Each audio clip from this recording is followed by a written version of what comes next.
Hello everyone, my name is Chris Holmes, here with Kala Athel, and we'll be doing our presentation on privacy and ethical issues of wireless devices. Today we'll be giving you a background on Facebook, how smartphone pictures prove to be a privacy risk, mobile networking, wireless security, privacy and ethical issues, how geolocation provides a competitive advantage, and how Facebook uses geolocation as a competitive advantage.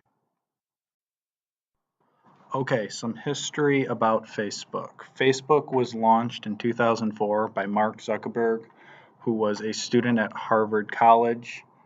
His intentions for Facebook was a way to network and allow friends to find other friends. In 2012, it went from a privately traded company to a publicly traded company. And then at that point, it was valued at over $1 billion. Since then, Facebook has developed two mobile apps.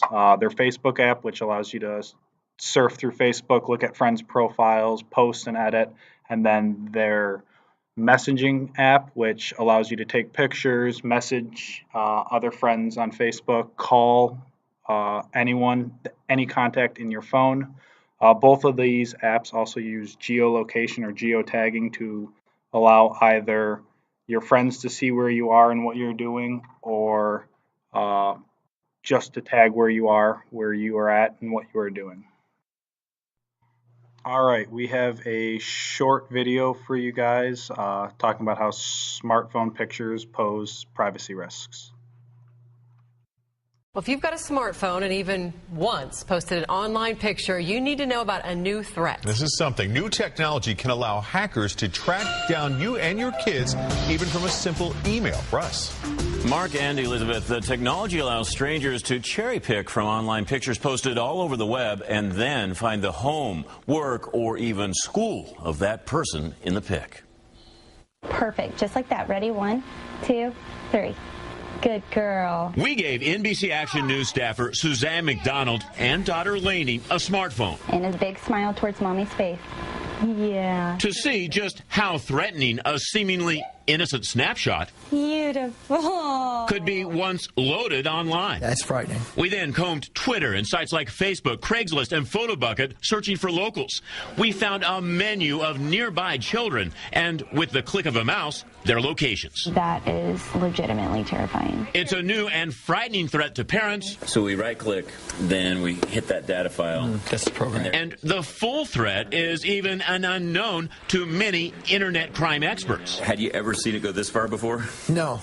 Officer Mark Chuddick calls the hidden threat today's biggest risk online. It's probably going to be #1 for a while. And that's where she was when that picture was taken. That's incredible. Remember Lainey? We used the technique to map her bedroom. Scary. Like, terrifying. We found not only Lainey's home, but located her daycare, favorite fast food shop, and right down to the specific part of the park where she plays. Especially as a parent, because the fact that you can see the exact place of it. At UMKC, computer science professor Deep Mehdi says smartphones leave a high-tech invisible trail using the same geo-tracking technology that enables the social network Foursquare and handheld map apps. Exactly like in your GPS device in a car, the way you do it, it can tell you exactly where it is. Mehdi shows how free, easily obtained browser add-ons can translate that data into maps. So exactly that spot where that picture was taken. The site ICanStalkYou.com reposts pics from unwitting Twitter users in real time,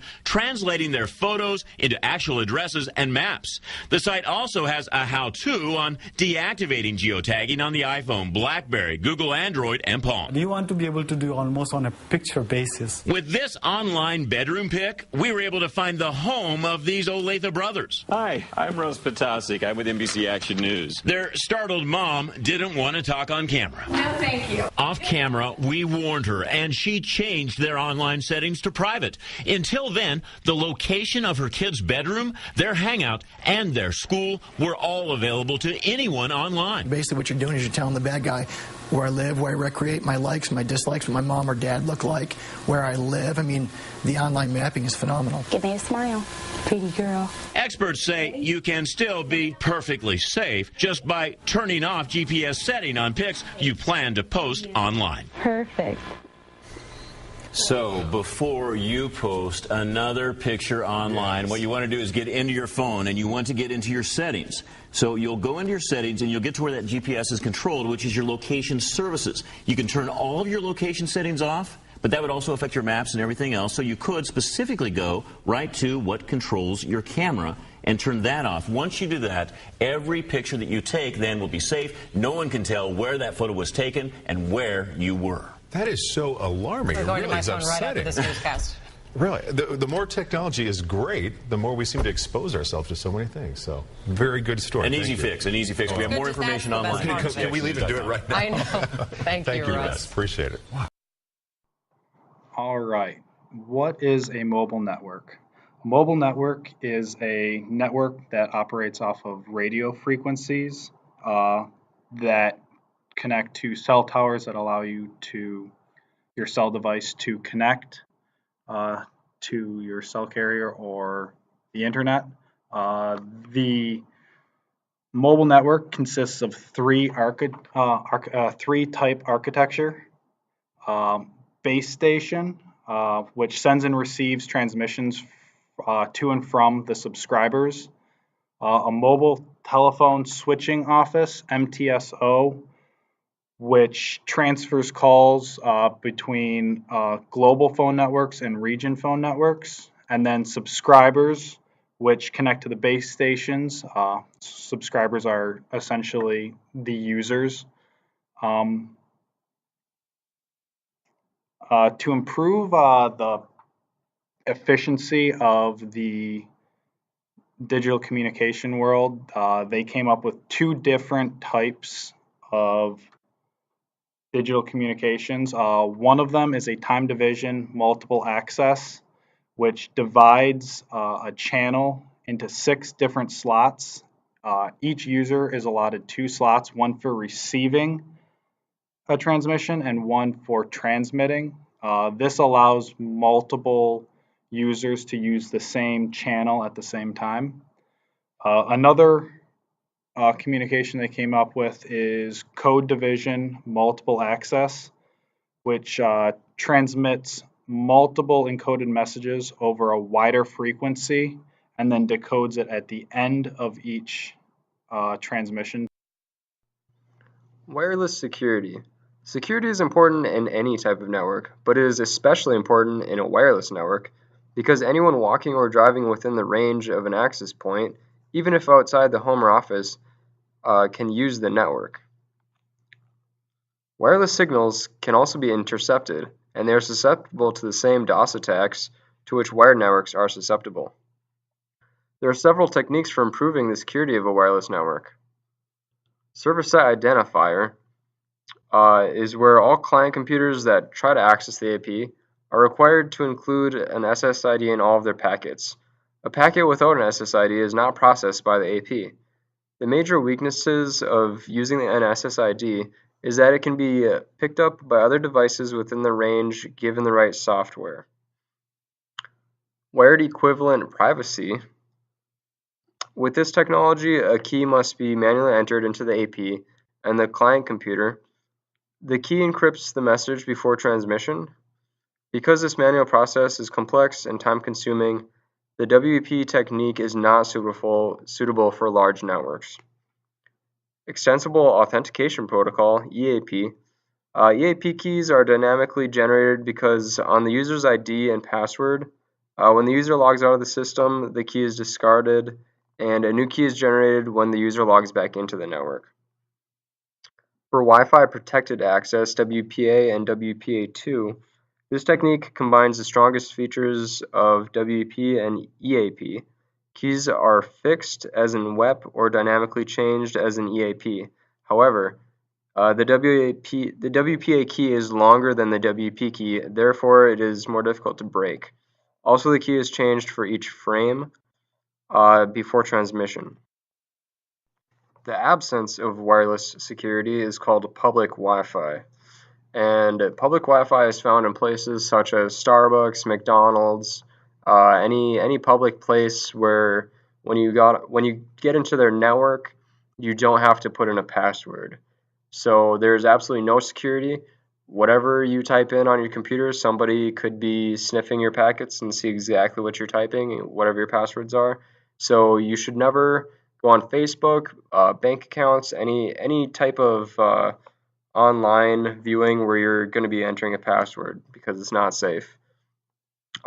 You could go on like a blog website or a news website, anything like that. That's fine. But yeah, so basically they just have their SSID open and anybody can connect to it. There's no password, completely unsafe. If a hacker could be in there, they could be completely spoofing the router, and you could think that you're actually on Starbucks network, and they might not even have a hotspot, and they could, just say, hey, it could say it could say it's from Starbucks, and it could look completely legit, and it could be somebody just spoofing it. So, yeah, public Wi-Fi is not safe. Only look at websites and view things that don't require password or login credentials. So there are many privacy and ethical issues that come to hand when talking about mobile devices. With geolocation, a lot of these devices that you get from companies, they issue out to their employees to help them to be more efficient at work and to help them accomplish business tasks while they're away from the office. And the problem is these devices, they have this GPS capability called geolocation, and this capability is by default enabled. And basically what it does is it tracks exactly where you are and what you're doing. So your employer could use it to see exactly what you're doing. Service providers, they can also use it. They can also sell it. So they could sell your location information. They could sell it to Facebook even. Facebook can do a targeted ad and they can basically follow you wherever you're going. And while this is perfectly legal, it's not necessarily ethical. Well, how does geolocation provide a competitive advantage? For one, it enhances ease of use. All these apps that you're using, they use your geolocation. They tell you which hotels in the area have a 5-star rating, what are the best restaurants in the area, how do I find the bowling alley, or which one is closest to me, what movies are playing. It really just enhances your ease of use and it enables the Internet of Things. It also improves navigation and travel. For one, I really enjoy the whole lane assist feature for navigation. And it's cool that these devices with geolocation, they're so accurate that they can pinpoint which lane you're in, and they can tell you which lane you need to be in to make your next turn. Also, it provides emergency search capabilities. So if you're out in the wild and you're lost, it can tell you where you are and how to get home, or it can even tell emergency search crews how to find you and possibly save your life. How does Facebook use geolocation as a competitive advantage? First off, Facebook simplifies the whole tagging feature with geolocation. When you upload a photo onto Facebook or a status, it automatically suggests like where you're at. That is all the geolocation feature that allows Facebook to know where you are and potentially help further tagging. They establish customer intimacy. Customers have asked, for like which friends are nearby, where are my friends at kind of features, and Facebook is trying to incorporate those into their apps to make geolocation more user friendly. They also use it for targeted marketing. If there's a restaurant or something close by to you, Facebook knows that, and Facebook will attempt to target an ad directly for you about that restaurant or that store that is closest to you. All right, so in conclusion, we talked a little bit about the background with Facebook. We showed you a short video on how smartphone pictures prove or provide a privacy risk. We talked about mobile networks, wireless security, privacy and ethical issues. Then we talked about how geolocation provides a competitive advantage and how Facebook uses a geolocation as a competitive advantage. All right, guys, thank you for watching this presentation. And remember, always disable that geolocation.